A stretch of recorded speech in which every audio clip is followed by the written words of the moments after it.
Saya mengikuti beberapa kali podcastnya Dr. Tifa terkait dengan isu ijazah palsunya Pak Jokowi. Di mana-mana dia selalu berdalil bahwa dia adalah peneliti yang dikriminalisasi. Ya. Nah, begini, saya harus mengingatkan kepada Dr. Tifa, ada banyak peneliti di luar Anda itu tidak pernah dikriminalisasi, tidak pernah dijerat hukum, gitu. Ya, nah pertanyaannya, Anda, Rui Suryo, kenapa sekarang terjerat hukum? Saya rasa itu bukan karena penelitiannya, bukan sebagai peneliti, justru behavior Anda sendiri, gitu. Perilaku Anda. Begini, kalau Anda mau meneliti, kan ada ketidakkonsistenan. Anda itu mau meneliti ijazahnya Pak Jokowi atau dokumennya Pak Jokowi. Di satu sisi Anda menyimpulkan ijazah Pak Jokowi palsu. Di sisi yang lain Anda menyimpulkan meneliti dokumen katanya. Nah, kalau itu sebenarnya harus dilakukan secara sistematik penelitiannya itu. Mulai teliti dong di dokumen-dokumennya Pak Jokowi di KPUD Solo, KPUD DKI Jakarta, ya KPU Pusat. Itu teliti dulu dong. Di situ dokumen apa yang diserahkan Pak Jokowi? Dokumen asli, aspal, ya atau palsu, atau yang tidak identik istilah Anda, atau yang bagaimana? Gitu. Itu yang pertama. Jadi mestinya kan Anda melakukan penelitian itu diam-diam dulu, tidak perlu digembar-gemborkan kan. Objek penelitiannya apa? Kedua, penelitian Anda itu larinya kemana? Apakah itu terkait dengan disiplin ilmu kedokteran Anda, ya terkait syaraf dan sebagainya, atau mau lari ke kesimpulan hukum gitu, yang akan mengatakan Pak Jokowi ternyata dari hasil penelitian Anda disimpulkan telah melakukan pemalsuan dokumen misalnya, ya artinya Pak Jokowi melakukan tindakan kriminal gitu. Atau yang bagaimana? Itu kan kita harus jelas dulu. Lalu metodologi yang Anda pakai itu bagaimana? Ya, oren Anda dikatakan misalnya begini, Anda menghubungkan antara perilaku behaviornya Pak Jokowi yang sen kiri belok kanan gitu kata Anda, ya dengan kesimpulan bahwa dengan itu lalu ijazahnya palsu. Nah itu bagaimana kesimpulan yang jumping begitu, ya melompat terlalu jauh. Begini, ada banyak orang yang punya ijazah asli, tapi juga sen kiri belok kanan perilakunya, gitu ya. Ada banyak. Kalau saya terjemahkan istilah Anda itu mungkin tidak satunya kata dengan perbuatan. Jangan jauh-jauh, Dr. Tifa.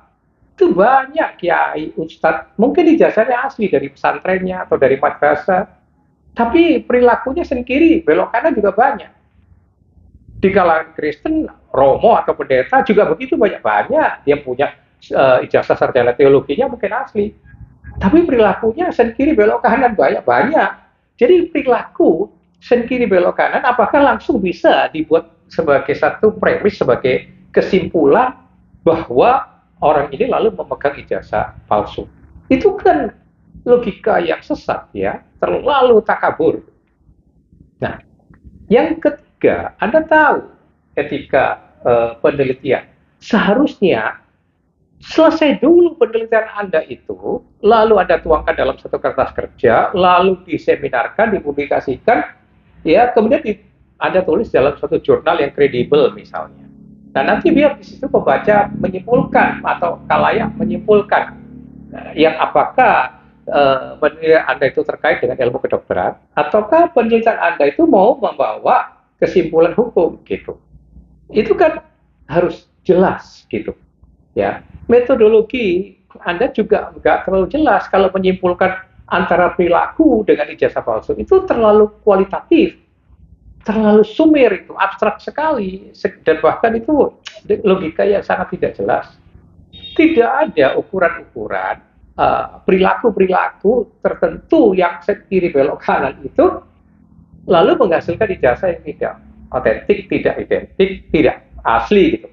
Kan sulit menyimpulkan itu, ya. Jadi begini, pertanyaan saya, kenapa Anda sekarang itu harus terjerat hukum? Itu bukan karena posisi Anda atau status Anda sebagai peneliti atau kegiatan penelitian Anda. Saya kira itu pemikiran yang terlalu takabur dan terlalu menggiring opini yang sesat kepada masyarakat. Karena faktual ada banyak penelitian tidak pernah dijerat hukum. Kan begitu.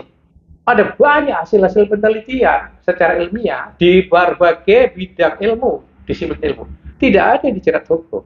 Nah, Anda, Roy Suryo dan lain-lain dijerat hukum, kenapa? Itu bukan karena Anda peneliti, tapi karena justru behavior Anda. Penelitian Anda itu belum jelas sih hasilnya bagaimana. Tapi udah digembar-gemborkan. Ya, justru Anda opinikan. Justru terlalu dini menyimpulkan ijazah Pak Jokowi itu palsu dan lain sebagainya. Dokumen yang Anda teliti atau ijazah. Lalu di mana objek pembanding antara palsu dengan aslinya? Apakah Anda sudah memiliki semuanya itu? Ya, itu banyak hal yang nggak logis begitu. Dan sekarang Anda gembar-gemborkan Anda itu dikriminalisasi. Di mana ada dikriminalisasi? Kalau Anda menggembar-gemborkan sebelum ada hasil penelitian yang firm, ya itu pasti dapat dikatakan sebagai fitnah, mencemarkan nama baik, hoax dan lain sebagainya, gitu loh. Ya, membuat gaduh. Ini kan persoalan sederhana. Tetapi dengan gembar-gembornya Anda dengan teman-teman itu membuat heboh di mana-mana seakan-akan ini persoalan begitu berat. Ya, persoalan begitu besar. Nah, saya kira sekali lagi penelitian siapapun mau menjadi peneliti ya boleh-boleh saja. Memang itu dilindungi oleh undang-undang. Ya, tidak ada peneliti yang dikriminalisasi itu. Ya, tetapi kalau perilaku seperti penelitian itu hanya menjadi dalil, tapi sebenarnya tendensinya ke arah politik gitu. Ya, menggiring opini, membuat supaya ada banyak orang yang makin benci dengan Pak Jokowi dan sebagainya. Ya itu kan tentu haknya Pak Jokowi untuk menuntut. Sekarang lihat aja, dengan adanya isu-isu gembar-gembor ini yang gak jelas itu. Sebenarnya Anda itu meneliti dokumen atau meneliti ijazah gak jelas tuh. Ya, tapi banyak pihak terpengaruh itu, terseret. Ada Betor Suryadi ngomong itu dicetak di Pramuka. Itu bisa dipertanggungjawabkan enggak? Ya saya setuju orang seperti Betor. Lalu juga digongin oleh Sri Rajasa. Oh, katanya dicetak di sana. Bisa nggak dipertanggungjawabkan itu? Bisa saja. Memang ada percetakan di sana. Kalau misalnya Pak Jokowi ijazahnya hilang, lalu dia repro, lalu dilegalisirkan di UGM. Misalnya seperti itu. Percetakan itu dicetaknya ijazah repro di Pramuka kan bukan berarti kepalsuan, tapi karena ingat loh UGM sebagai institusi saja strukturnya itu mengkonfirm Pak Jokowi bahasa sarjana dan lulus S1-nya di sana. Ya, lalu menyeret Profesor Sofyan Effendi. Pertanyaan saya juga kembali, apakah ketika Pak Sofyan mengatakan Jokowi itu nggak lulus hanya di level BSc, transkripnya lalu IPK-nya di bawah 2, itu semua ada datanya nggak? Melihat nggak Profesor itu? Profesor itu kan katanya rektor UGM 2002-2007. Pak Jokowi itu lulusnya 1985. Lalu kan rentangnya jauh sekali. Betul nggak itu fakta? Atau itu hanya merupakan dongeng, cerita yang kemudian juga diceritakan kembali?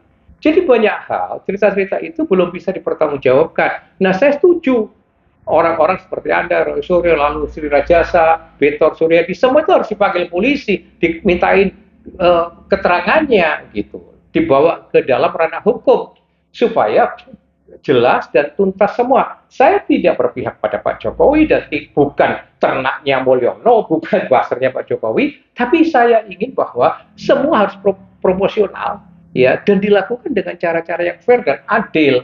Jangan sekarang diisukan Anda peneliti dikriminalisasi. Siapa yang mengkriminalisasi?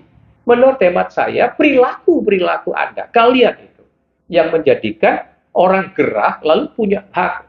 Pak Jokowi punya hak untuk menuntut Anda. Saya kira persoalannya sesimpel itu. Nah, Anda sekarang teriak-teriak mau ke dunia internasional, ya silakan. Kita lihat apakah betul nanti. Ya, lembaga-lembaga internasional itu termasuk Amnesty Internasional itu akan merespon secara memuaskan. Kita lihat, karena apa yang Anda alami sampai teriak-teriak ke dunia internasional, saya kira berhentilah dengan isu-isu. Sekarang menurut hemat saya, prediksi saya, ya kalian itu sudah akan menghadapi posisi sebagai tersangka menurut hemat saya. Ya, karena Polda kan sudah menaikkan itu ke penyidikan.